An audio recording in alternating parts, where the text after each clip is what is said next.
Steve McQueen is often remembered as an actor. I like to remember him more as a presence.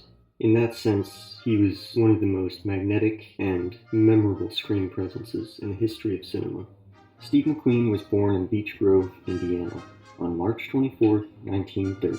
When he was 17, he enlisted in the Marines, though signs of his bad boy attitude were evident here, mainly in the fact that he was fined $90 for being AWOL and spent 30 days in the brig. He actually performed some genuine heroics. He saved 5 fellow Marines while on active duty.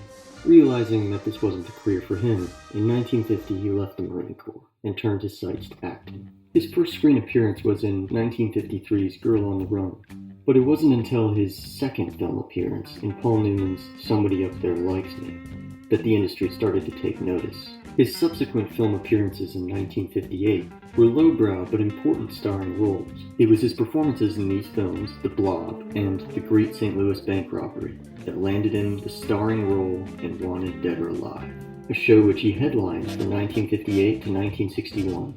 It was most likely his appearance on this show that led to John Sturges casting him in his epic remake of Seven Samurai. The Magnificent Seven not only proved that Steve McQueen had star quality, but that he could act alongside the greats and outshine all of them. John Sturges saw the command Steve McQueen had over the silver screen, which is why he gave him a bigger canvas to show it. The Great Escape boasted big names like Charles Bronson, James Garner, Richard Attenborough, James Coburn, Donald Pleasance, and David McCallum, but McQueen was the headliner, and he had every right to be. This was the film that made him a star. He ruled the silver screen throughout the 1960s, but it was his starring appearance in Period's 1968 film, Bullet, that made him more than a star. He refused to use stunt drivers in the car chase. He wore incredibly cool-looking clothes. He was a man of very few words. He was the man everybody wanted to be. To me, this was always his best film, because it contained everything about him that made him such an alluring icon. But the light that burns twice as bright burns half as long.